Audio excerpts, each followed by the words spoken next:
तो अब तक आम लोग या फिर विपक्ष के नेता प्रधानमंत्री मोदी के पेट्रोल के शतक मारने पर बधाई दे रहे थे। इस बधाई का क्या मतलब था वो तो आप समझ ही सकते हैं। लेकिन अब भाजपा के मंत्री खुद प्रधानमंत्री मोदी को पेट्रोल की बढ़ी कीमतों पर बधाई दे रहे हैं। मंत्री जी का तर्क भी गजब का है। आगे इस पर खूब अच्छे से बात करेंगे। दूसरे नंबर पर हम बात करेंगे बाबा रामदेव के नए वाले कोरोनिल के बारे में। पिछली बार विवादों में आए कोरोनिल को लेकर इस बार क्या दावा हुआ है, इस पर चर्चा करेंगे। तीसरे नंबर पर बात करेंगे दिशा रवि केस को लेकर हाई कोर्ट ने जो कुछ कहा है उसके बारे में। सबसे आखिरी में बात करेंगे श्रीनगर में सुरक्षा बलों के ऊपर आतंकियों ने जो हमला किया है उसके बारे में। नमस्कार, मेरा नाम है मोहित कुमार सिंह और आप देख रहे हैं जनता जंक्शन का विशेष कार्यक्रम जनता जंक्शन शो।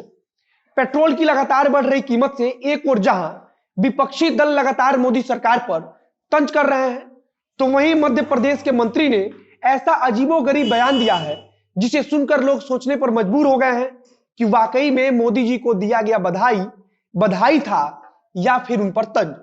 मध्य प्रदेश के अनूपपुर में पेट्रोल 100 रुपया को पार कर गया है, तो वहीं डीजल 90 रुपया के पार है। जब मध्य प्रदेश में पेट्रोल ने शतक के आंकड़े को पार किया तो शिवराज सिंह चौहान के मंत्री ने प्रधानमंत्री नरेंद्र मोदी को इसके लिए बधाई दे दिया। नरेंद्र मोदी वाकई में बधाई के पात्र तो है ही, क्योंकि देश में पहली बार पेट्रोल शतक के आंकड़ों को पार कर गया है और यह सब करिश्मा नरेंद्र मोदी जी के करिश्माई नेतृत्व ने कर दिखाया है। शिवराज सिंह चौहान के सरकार में मंत्री विश्वास सारंग ने प्रधानमंत्री मोदी के अभूतपूर्व सफलता पर बधाई दी है।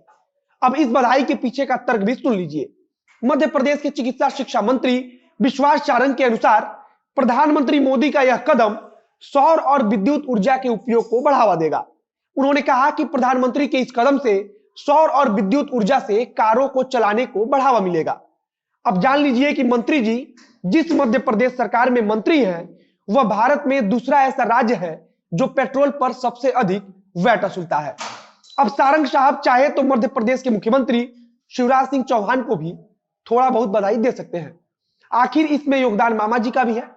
बाकी अभी भी पेट्रोल पर सबसे ज्यादा वैट वसूल करने वाला राज्य कांग्रेस शासित राजस्थान ही है। अब आते हैं दूसरे खबर पर।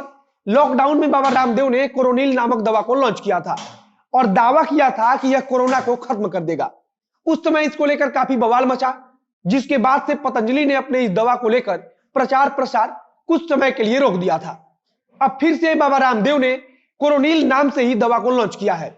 इस बार जब दवाई को लॉन्च किया जा रहा था तब बाबा रामदेव के साथ केंद्रीय स्वास्थ्य मंत्री डॉक्टर हर्षवर्धन और केंद्रीय मंत्री नितिन गडकरी भी मौजूद थे। इस बार पतंजलि ने दवाई को लेकर कहा है कि यह WHO, COPP, GMP सर्टिफाइड है। इस बार बाबा रामदेव का आत्मविश्वास भी कुछ ज्यादा ही बढ़ा हुआ है। उन्होंने दवा को लेकर कहा है कि हमारे पास 250 से अधिक रिसर्च पेपर हैं। अकेले कोरोना के ऊपर 25 रिसर्च पेपर है। आगे उन्होंने कहा कि अब दुनिया में कोई हम पर सवाल नहीं उठा सकता। बालकृष्ण आचार्य ने मीडिया से बात करते हुए कहा कि WHO से सर्टिफाइड होने के बाद अब हमें 154 देशों में इस दवा को निर्यात करने की भी इजाजत मिल गई है। आगे बाबा रामदेव ने कहा कि हम योग और आयुर्वेद को वैज्ञानिक प्रामाणिकता के साथ फिर से स्थापित करना चाहते हैं। वहीं केंद्रीय मंत्री डॉक्टर हर्षवर्धन ने कहा कि कोरोना काल में आयुर्वेद को लेकर लोगों में विश्वास बढ़ा है।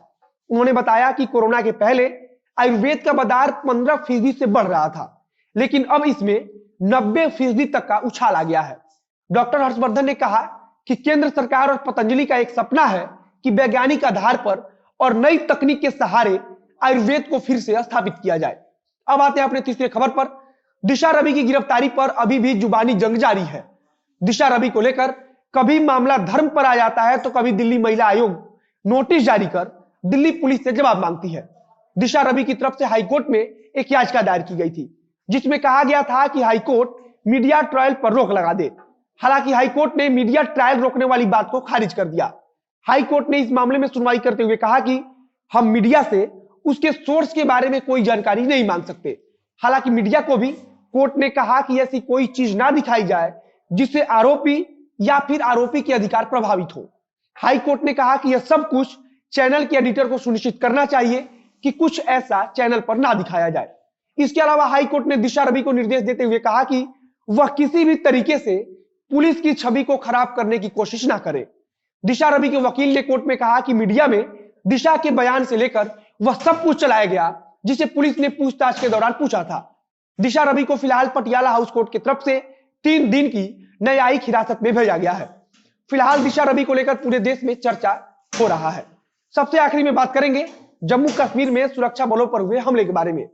धारा 370 हटने के बाद आतंकवाद को लेकर केंद्र सरकार की तरफ से कार्रवाई तेज की गई, तो अब आतंकी संगठन बौखला चुके हैं।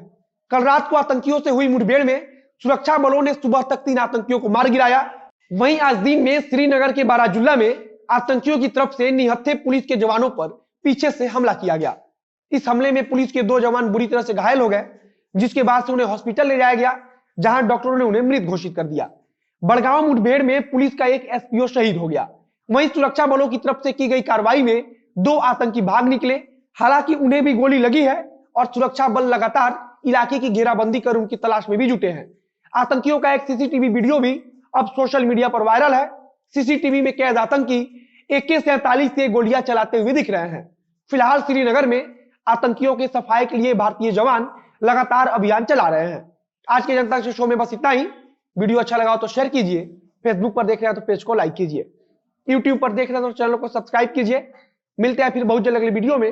कैमरे के पीछे खड़े हैं वरुण झा और मैं मोहित कुमार सिंह। धन्यवाद।